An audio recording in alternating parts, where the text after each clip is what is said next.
Sairam to all of you. I offer my humble pranams at the lotus feet of our beloved Lord, Shri Sathya Sai Baba.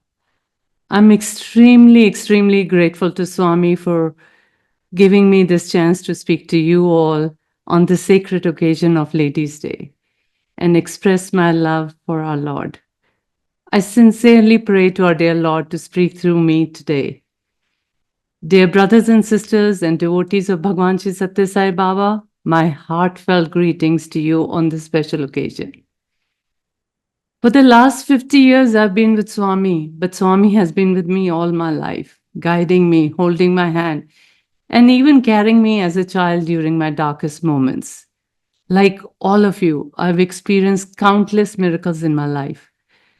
When I look back in time, I'm in awe of his divine plans that were always flawlessly executed at perfect timing.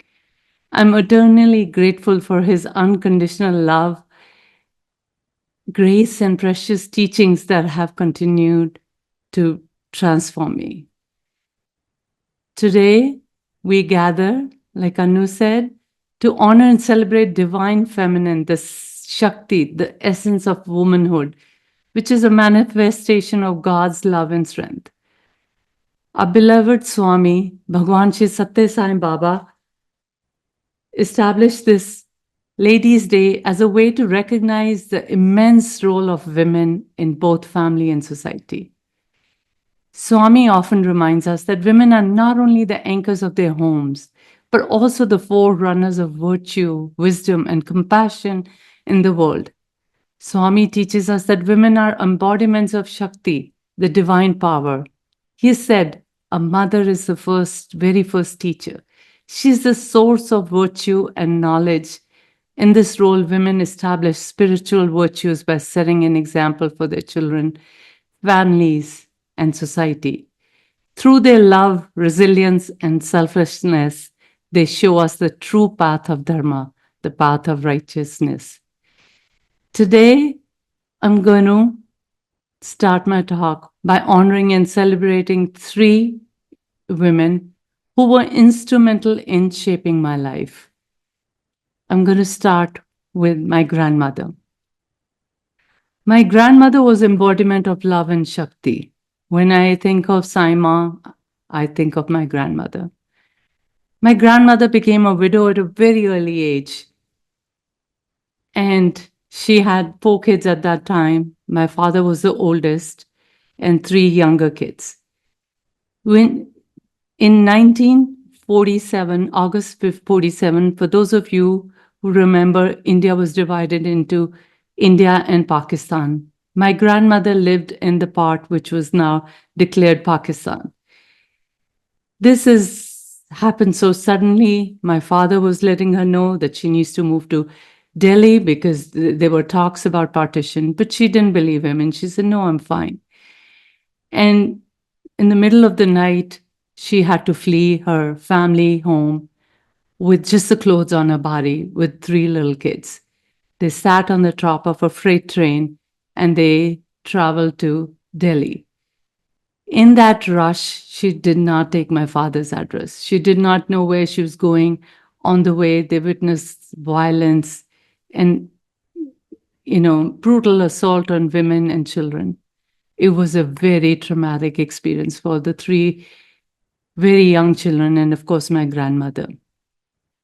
When she reached Delhi, she was placed in a refugee camp, and my father knew that they were somehow in Delhi but didn't know where to find them. He went from camp to camp, and months after my grandmother had reached Delhi, my father found her and, brought her home to his very small 1-bedroom apartment.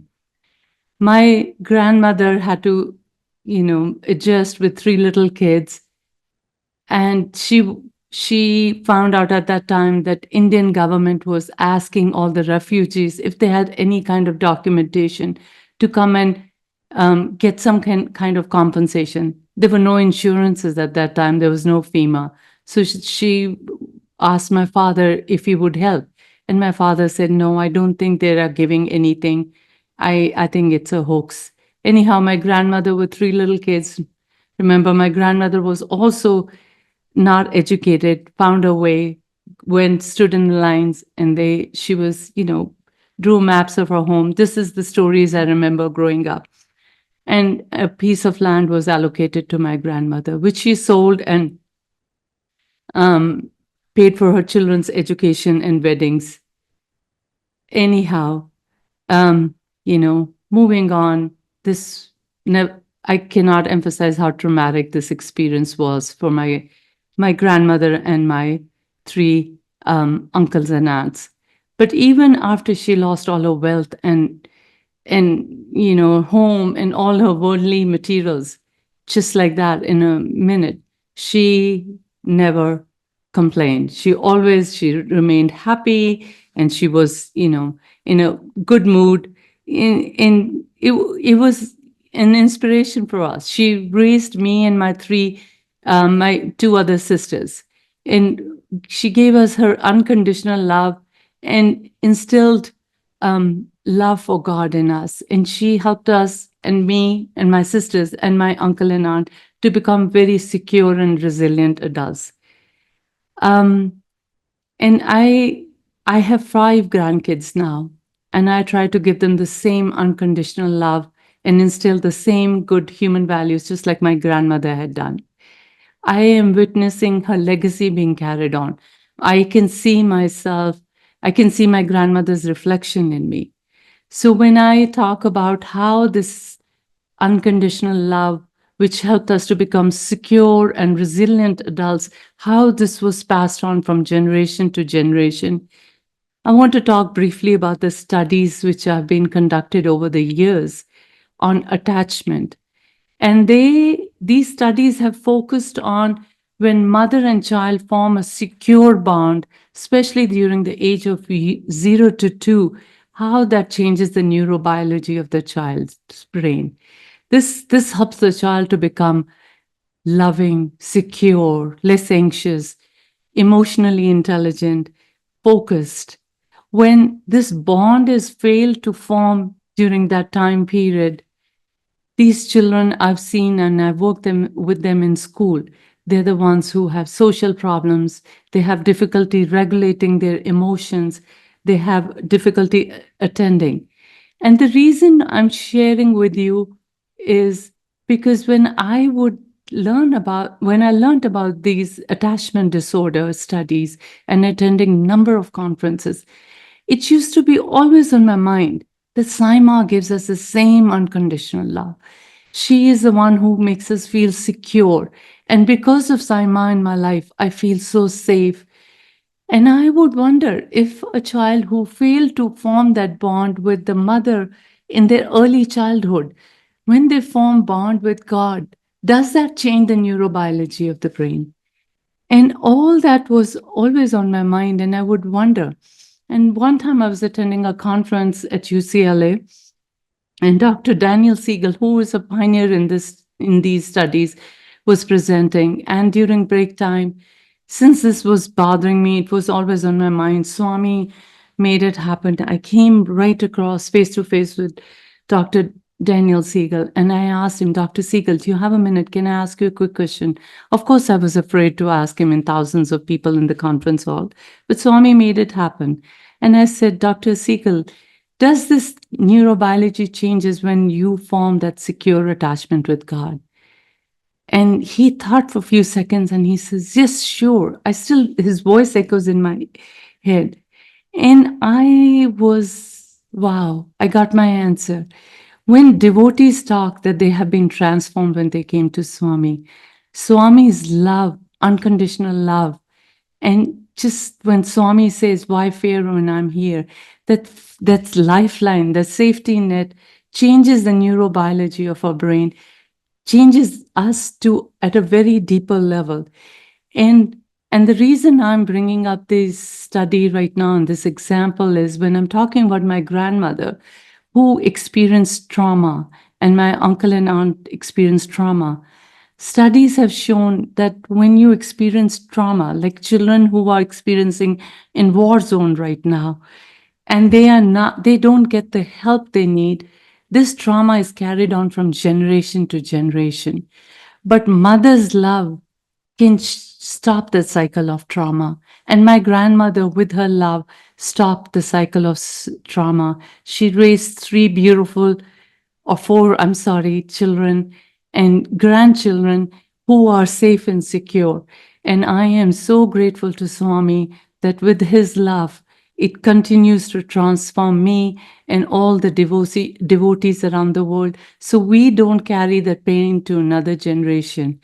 And so thank you, Swami. And with that, I'm going to move on to the next late woman in my life, and that is my mother. So after my grandmother, I would say my mother, or both of them, are equally important. It's hard for me to say one way or the other. Anyhow, my mother was the one who brought Swami in my life 50 years ago. 50 years ago, my bua, which is my dad's youngest sister, asked my mother to go see Sai Baba with her, who was visiting Delhi. I don't come from a very religious family. I mean, my grandmother instilled love for devotion for God. And I remember chanting Hanuman Chalisa every Tuesday and going to temple frequently with her. But we never engaged in a lot of prayers and rituals and didn't learn Vedic chanting, but had tremendous love for God. Anyhow, my mother was little hesitant and was not sure if she wanted to go see Sai Baba, whom she, at that time thought was just a guru. Anyhow, she did go, and Swami made sure that my mother was in the front row. When he came, he went straight to my mother and gave her a small picture of his and a packet of vibhuti. My mother was so smitten. She could not believe it. Here, she said, I didn't go with any love and faith in my heart, and yet, look at him. The Lord of the universe came straight to me. She immediately went, after the darshan, she went and bought 2 big pictures of Swami framed, and she brought it to our home, and they were placed on the wall. These pictures were placed in my life when there was such a void. I had just lost my grandmother, and my 2 sisters had got married and moved to England. So here there was a void, and my prayer started with looking at pictures at Swami. I would pray to him. I was drawn towards him. And as a child, whatever I would ask for, he would give it to me. My wishes would come true. I started feeling very safe. I didn't know anything about Swami's teachings at that time, but he became my best friend. And then in 1980, when I got married and I moved to France, I took a little picture of Swami with me. I cannot tell you how challenging the first 2 years of living in France for me. I did not know a word of French. There were no Indians there. I was very homesick. My husband was working on his thesis at that time. So he was, there for me, yet also busy with his studies. I used to talk to Swami for hours. And I would pray to him all the time. I don't think I left his feet for a second. Holding on to his pictures, I came 1982 when I got a chance to visit India, Delhi, for the first time.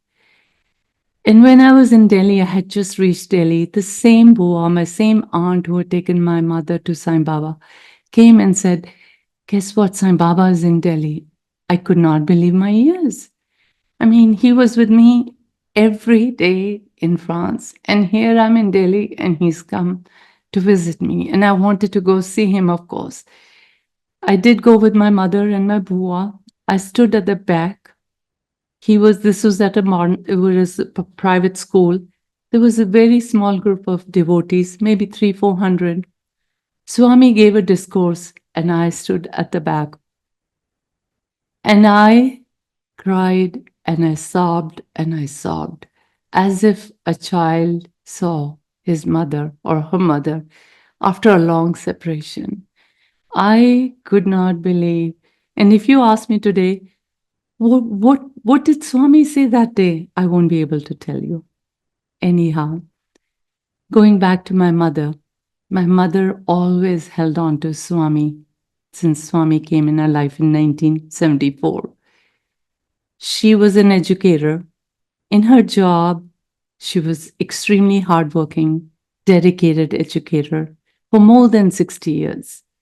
And this is only when she lost her vision, she was forced to leave her job. She didn't want to leave her job. She was commended, received a lot of awards for being an outstanding educator. I think my work ethics, my love for Swami comes from my mother. When my mother left her job in her last year, she experienced several health issues, extreme isolation. However, her love for Swami strengthened. She would always say, she would lovingly call him Baba. Baba is with me. Baba is never going to leave me alone. And Baba did not leave her alone. I am so grateful to Swami for giving me a beautiful gift, for allowing me to be with my mother in her last 6 days. My mother was diagnosed with a big tumor in her stomach that none of us knew about. I had just come back from India after spending 6 weeks with my mother when we got the news. And I didn't know what I need to do at that time. Should I go to India? My mother had to go through an emergency surgery. At that time, just 2 days before the surgery, I was listening to a bhajan, and suddenly my mind was so clear. I need to go to India. My husband booked our tickets to go to India. This was Swami's plan. Perfect execution at perfect time. We got the tickets with no difficulty. The travel was so smooth and easy. I never found going to India easy, but this time was so painless. We were there. But before I went to India, the day my mother was going to have surgery, I was leaving for India. I got a call from my sister and she said, Mom is just so in a very strange mood. And she's saying that she saw Swami. And Swami has come to her and Swami has given back his vision to her. And my sister said, my mom is sounding euphoric. And I said, I don't know what's going on with her. My sister said, when I walked into the room, my mother said to my sister, I can see you. Sai Baba was here. He took me home. I'll remind you, my mother was in the hospital at this time and she was going to have a surgery in a couple of hours. And she said, Sai Baba took me to my house and I walked through each and every room and he didn't leave my hand. So my sister left me messages. I was still sleeping. I got up. I called my mother. I'd never heard my mother sound so joyful and so excited. And she said, Swami was there. Swami gave me my vision. I can see it. I can see everything. And at that time, in my mind, my monkey mind said, she must be on some strong painkillers and she must be having some delusional thinking. So I kind of, dismissed but I said to her, if Swami is there, then I guess we all don't have to worry about it. Anyhow, I felt better, but I wasn't sure if she had a vision back. Again, my monkey mind. So my mom went for surgery. I reached India. Next day, I went to see her. She was in the ICU. Now, I don't do well in hospitals. The smell of blood makes me pass out. And that's the reason I never went to a medical school. But Swami gave me so much strength and energy. And I could go to her morning, afternoon for next 6 days in ICU. Her bed was at the end of ICU. I had to walk through all the other patients who were so sick. I never panicked. I stayed calm. And every moment I spent with my mother, I cannot tell you how deep her love was for me that I experienced, how I could express my love for her, things I said to her that I had never said in my life, how much I loved her, how much I admired her. I wish I had said it all over the, years. I had let her know. But sometimes, we hesitate. But those 6 days were like a miracle in my life. We were allowed half an hour in the morning and half an hour in the afternoon to go see her in the ICU. There were always other family members, and I would get maybe 5 minutes to see her. I was so grateful to Swami for giving me that time. And when I was with her, there was sense of peace. Slowly, my mother, fourth, fifth day, started going down. Her feet were swelling, her kidneys stopped functioning. There was some kind of infection that was spreading. It was very difficult for me to see my mother in that state. My mother was a beautiful woman, beautiful. I prayed to Swami, Swami, it's hard for me. I think it's time for my mother to be with you. It was Saturday morning, Mahashivratri day. We went to the hospital. Next day was Sunday, and Sunday night was my flight back to Los Angeles. We were there 11 to 11:30 for our morning ICU visit. The night before, I had prayed to Swami intensely. When we went, as usual, I went and hugged my mother, spent a few minutes, came out, gave chance to other family members to go. Maybe it was 11:27. 3 minutes were left for 11:30. My sister came out running and she said, why don't you go spend the last 3 minutes with her? Because you're leaving tomorrow. I ran inside. I picked up my mom in my arms and I started chanting Om Sai Ram, Om Sai Ram. And I started saying, Mom, take Swami's hand and go. And right then, she took her last breath. I could not believe, the life support she was attached to, you see the heart line just going flat. My chanting in her ear, Om Sai Ram, go to take Swami's hand and go. And she left and Swami took her. I was rushed out. They performed CPR, but they could not bring her back. She was gone. We performed her cremation next day. And I came back that night.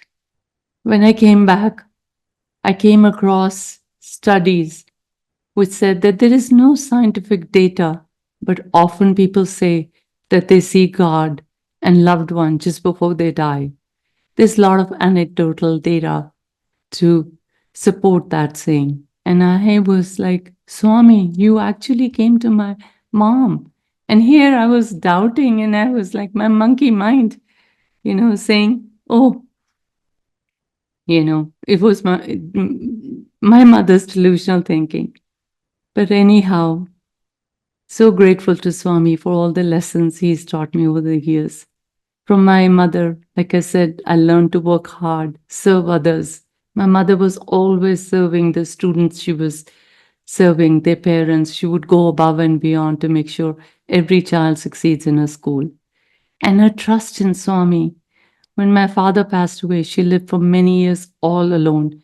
And even during the times when she had no vision, her faith never wavered. Strong faith. And that's what she instilled in me. So moving on to the third lady I want to talk about today is my older sister. We were three sisters. My older sister, the sister I want to talk about, she was the middle one. She was the prettiest of all three of us and the most loving. She was always helping others, friends and neighbors. She was loved by all.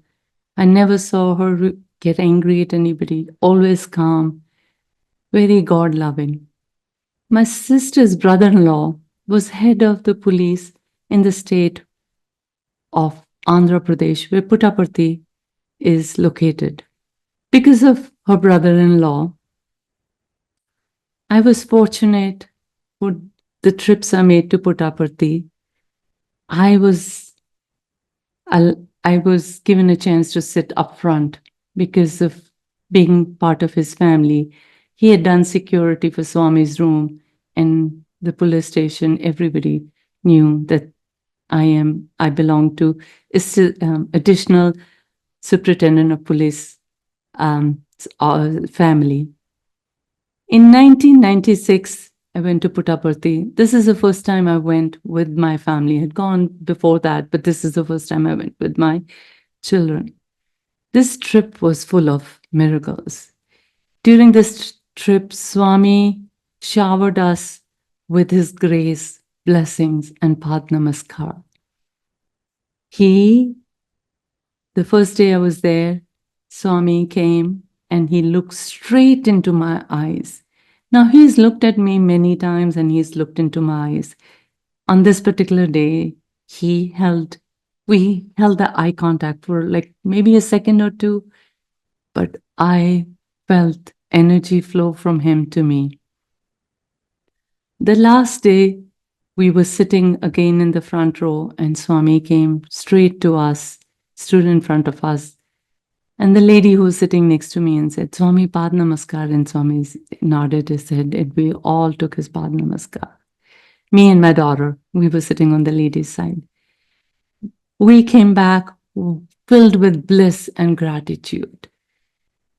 However, over the years, I've learned when Swami showers me with so much of grace, there is something coming my way. He's getting me ready. And so, soon after I came back, I found out that my sister had a lemon-sized tumor in her brain and was given 3 months to live. My sister was a very anxious person. As long as she was, she was a very anxious person. Any health issues, she would get very anxious and think, oh, I'm going to die. And I would say, no, nothing is going to happen. Now that the doctor had given her 3 months to live, she did not even shed one tear. There was suddenly this strength in her. As soon as I got the news, I booked my ticket to go to New York. She was in New York, I was in California. And I flew to New York. I still remember the morning I flew to New York. There was such a bad storm in Los Angeles, which is quite, not that common to get that kind of storm. Anyhow, I don't know how we made it to the airport. I wasn't sure. But there was some sense of calmness. Usually when I'm going to airport and I feel I'm going to miss my flight, there is anxiety. But that morning, there was such a sense of calmness. I reached the airport, made it to my American Airlines flight. I'll always remember. I stepped in the plane and I said, thank you to the flight attendant. I said, thank you for waiting for me. And she smiled and said, we won't have left without you. Anyhow, this was my one trip to New York, which started a number of other trips. Knowing that my sister had 3 months to live, we all didn't know what to do. And my inner voice said, let's all pray at the same time. So my parents in India, us in California, my other sister in California, two older sister and my sister and her family in New York, we set up a time and every day without fail, we would chant Gayatri, 11-time Gayatri. There was not one day we would miss. No matter where we were, we would stop and excuse ourselves and go and pray. And this taught me the power of prayer. My sister, who was given 3 months to live, she lived for 7 years. And when she passed away, just before she passed away, I was going to India 2-3 days just before she passed away. And again, I felt like I should not be going to India. And I prayed to Swami, maybe Swami, I need to stay here. I remember that night, I called my brother-in-law, who's my sister's husband, who's also a physician. And she was in the ICU and he was in the ICU. It was 9 o'clock my time, 9 p.m., 12 p.m. in 12 a.m. in New York. Out of ICU, he took my call. He stepped out, which I was surprised. And I said, I don't want to go. My flight is in 3 hours. My bags are packed. I don't want to leave my sister. And he said, no, you need to go. You need to go as planned. Mom and dad are waiting for you. I get goosebumps when I think about that day and Swami's flawless plan and perfect timing and how he executed. We reached New Delhi. We rested for 2 days and then we get a call from my brother-in-law, middle of the night, that my sister passed away. For me to be with my mother at that time was really his blessing. For a mother to lose their child is so painful, and my mother was shattered. But Swami made sure my mom was not alone and I was with her. So, the power of prayer, going back to how it strengthened all of us 7 years, it gave us energy to accept his decision. And now when I look back on my journey with my sister, I see how she taught me how to love, serve all, and stay calm during your darkest times and not get anxious. And I hold on to these lessons I've learned from my grandmother, the unconditional love for God, and to hold on to God's feet and to love all and serve all. Finally, I do want to talk about my journey with our beloved Lord. Swami has always been there, around me, in me, behind me, guiding me, holding my hand. He said that to our group when we went there from Glendale Center. After our performance, he gave a discourse and he said, I'm always with you, behind you, in front of you, on your side, inside you. And I held on to it. And I am eternally grateful for the unconditional love and grace, his precious teachings that continue to transform me. From the time Swami's pictures came in my life in 1974, he was my Baba. And then from the time I moved to Glendale in 1994, and I started going to Swami's center, Science Center, singing his bhajan, singing his glory, learning about his teachings. From Sai Baba, he became my Swami. Moving on, I also, over the years, I have participated in many service projects. And like Anu had shared some of them, before I got married, working in a school, a convent school, as a school social worker, where I didn't know what I need to do in this job. But Swami guided me. And I saw that behind the school there was a slum, and those children were not going to school. So I shared with my students, why don't we do something for these students? If you have old books, pencils, paper that you can donate, bring it to school, and let's start an after-school program for them.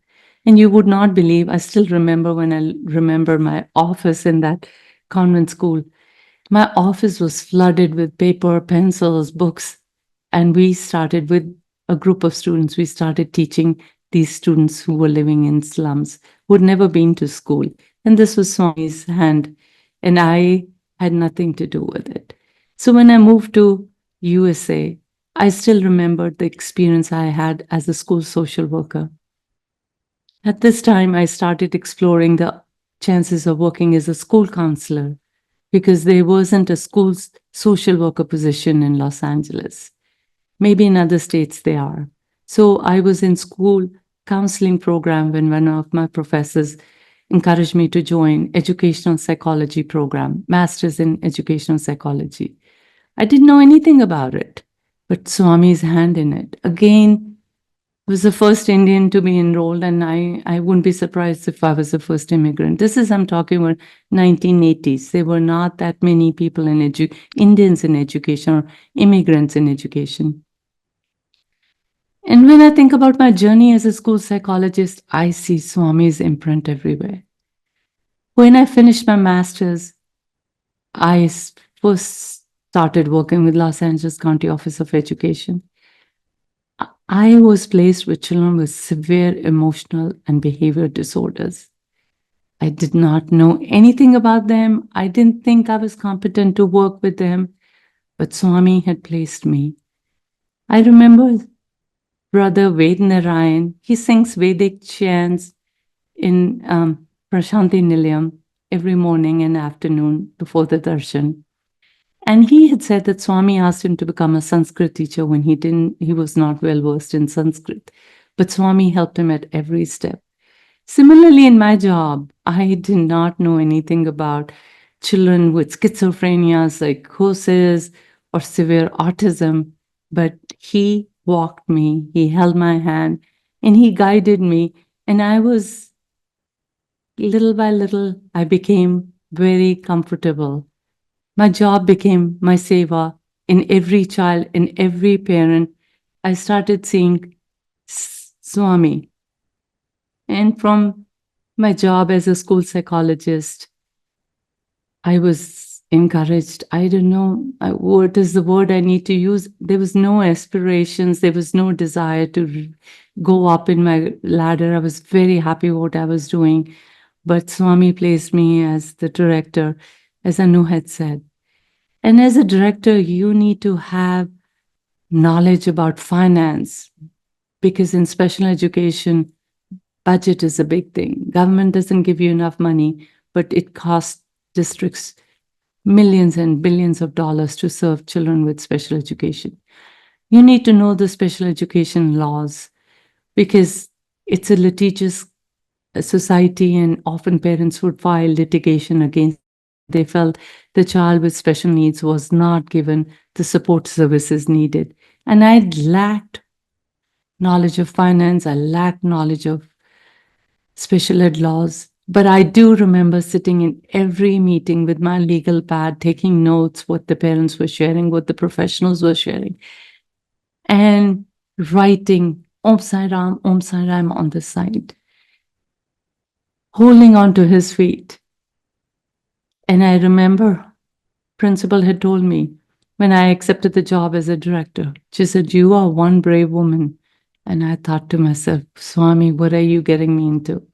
Anyhow, he didn't leave my side.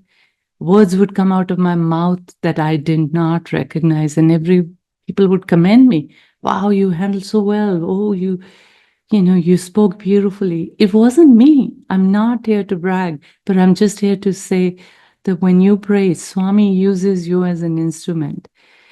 I still can't believe all that came out of my mouth. Over the years, I have become, moving on, actively involved with different service projects. This is again His grace. Um, Homeless shelter is one of them, where we have been serving food fourth Sunday of the month for last 17 years. I started serving breakfast with my center. It was early in the morning on Saturday, fourth Saturday of the month, or third Saturday. I'm not remembering it this time. Anyhow, it was 5:30 in the morning. I had to be there. It was difficult because I was working. So I said, Swami, I want something that is a little bit more convenient. And this opportunity came my way, where we did one day make food for the homeless shelter. And we took the food, and they said, no, we don't need food today. But the director called me a day later and said, if you want, you can come and serve dinner every fourth Sunday of the month. It was perfect. It was like, okay, next Sunday was the fourth Sunday, I'll be there. But then I didn't have enough time to gather a team. But Swami made sure, that my colleagues, my friends came together. They said, we'll do it. They were so excited that we're going to serve, at a homeless shelter. They were grateful for the chance. When you serve and you bring others with you, they experience the same bliss you experience. It was such a powerful experience. When we served a resident, we all felt we were doing a guard. I could feel love flowing from me to the person and back to me, a resident. So when I would serve homeless person, and they would say, God, I would say, God bless you. They said, thank you so much for home cooked meal. And there was such a connection between soul and soul. We would often sit with them and eat and hear their stories. And they were just like us. When you look at a homeless person, we are many times afraid of them. They're the invisible people in our society. But connecting with them at the shelter, Swami giving me that chance, I saw Swami in them. There was such a sense of oneness. In that sense of oneness, studies have said when you are monks are doing deep meditation, and studies have looked at their brain at that time in deep meditation state, they've seen that there is very little activity in the part of the brain that separates them from the rest of the world, from the space. And that's why they feel oneness at that time. And I felt oneness when I was serving homeless. And it brought me so much of joy. And it would uplift not just me, but the team. With his Swami's grace, there's never been a time when we haven't been able to serve. Swami always sends someone to serve, to help out. And one quick incident I'll share with you, where me and my other friends who were on this team, they were all traveling. It was the month of December. And another friend out of nowhere called me and said, how are you? What are you up to? And I did say, that I'm traveling and I'm feeling bad that this service project, I won't be able to do it. She said, let me take care of it. And since it was next day, I think it was a Saturday that she called me. So I said, okay, we brainstormed, what do we do right now? And we decided we'll do pizzas from Costco and salad from Costco and fruit juice. We always serve vegetarian food. Anyhow, she said she ordered 10 big pizzas. So for those of you who have had pizza from Costco, know how big they are. And we served about 45 to 50 residents in this shelter. Anyhow, so when she went to buy the pizzas, in a cart, there are only so many pizzas came. So she and her husband were pushing these carts full of pizzas, boxes of pizzas. People stopped and said, well, where are you taking these boxes of pizza? And she said, I'm taking it to the homeless shelter, which was in the neighborhood. And people stopped what they were doing. Can we help you? And they were so happy to help. So when you start doing little service, it has such a ripple effect. It not just impacts you, but everybody around you. The power of service I cannot, emphasize enough. So the last project I'm just going to share with you briefly. I'm looking at my time and my time is coming to an end. But after working for many years in special education, I took early retirement. At that time, there was a new superintendent in my job, a new board, and I felt their vision was very different from mine, and I just decided to take an early retirement. When I did take an early retirement, I was, Swami, how do I fill up my time? Here I was spending 40 to 60 hours a week at work. I prayed to him, use me, Swami, use me as your instrument. And you pray to Swami, you take one step, he takes 10,000 steps towards you. Swami says, we all have skills, we all have talents, we have knowledge that is God's gift to us. Use it to serve the community. And that's what he did. He used me, he got me involved in this project, which is run through Sathya Sai Vidya Vahini. In 2019, I had gone to Puttaparthi, and right after my retirement, and where I was praying to Swami. Swami used me as an instrument. And I came across a family who asked for my help because the child was diagnosed with attention deficit disorder. And he was not allowed to be in school because of his diagnosis. Teachers were kind of anxious having a child with that diagnosis in classroom. When I went for darshan that afternoon, right after darshan, I was introduced to the director of Sathya Sai Vidya Vahini. And I said to her, why we are not serving children with special needs in Swami's and all other schools. She said, we are working on it. And when she found out about my background, she said, we would love for you to come and join us. I started communicating with them through emails. And then 2020 happened, the pandemic, which we all remember.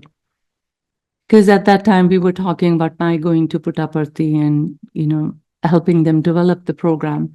Anyhow, the pandemic happened, my email communication with them stopped. And then at that time, Indian government passed the law that said all schools have to take children with disability or children with special needs. In 2021, I heard that Sathya Sai Vidya Vahini had launched a web portal for schools on how to provide inclusive education and were looking for volunteers. I again reached out to the director and she connected me with a volunteer team. Swami's inclusive program is based on Swami's vision for inclusion that includes three important principles: expansive feeling, inclusive thinking, and intuitive vision. With these three principles, I'm part of a team that we meet through Google Meet on Wednesdays. And my team members are from all over the world. These are educators. Somebody is from South Africa, someone is from Australia, England, India. And we come together and we are developing guidelines. What I bring to the table, that America spent billions and billions of dollars in serving students with special needs, and yet we were not successful. So lessons I learned over the years, Swami has given me a chance to start from scratch to assist with his school, his children. What an answer, beautiful answer to my intense prayer. Thank you, Swami. So we are working on writing effective guidelines for schools to implement education, inclusive education. What does it mean when you have a child who's blind, you have a child with autism, to have them in a classroom with children who are not disabled, and for what kind of curriculum the teacher needs to use, what teaching strategy, so she can address the needs of all students and not just the students who are in average to above average intelligence range. I am so grateful to Swami for giving me this chance to use my knowledge and experience in assisting all his children. To be involved with this divine project has uplifted me to another level. And I hope and pray we continue to experience his joy and bliss by loving and serving divinity in all, whether it's child with special needs or whether it's a homeless person. So to summarize some of the lessons I've learned from my life experiences, no blade of grass moves without his will.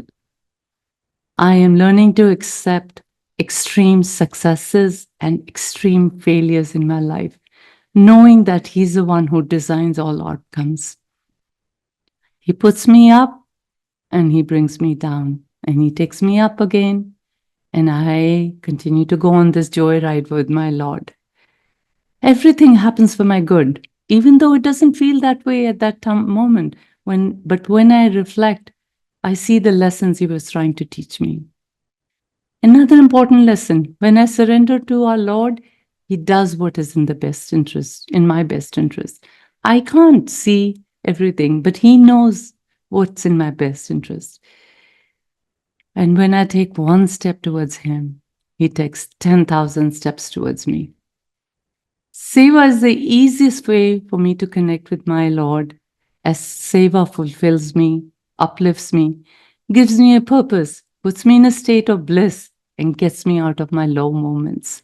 Whenever I'm feeling low, I'll pick up the phone and call one of the seniors we serve. That's another senior project, Seva project, where we provide a place for all Indian seniors to come once a month to educate them, entertain them, and empower them. So, in the end, today, as we celebrate Ladies' Day, let's remind ourselves to integrate qualities of love, patience, wisdom, and service into our lives. We are blessed with the responsibility of being spiritual torch bearers in our family, in our society, in our community. And just like Saima, we hold the power to create harmony, to uplift, to inspire through our words, actions, and thoughts. As we walk the path of love and service laid down by Swami, let's all take a vow to uphold these qualities and become beautiful flowers in his divine garden. With this, I would say Om Sai Ram to all of you.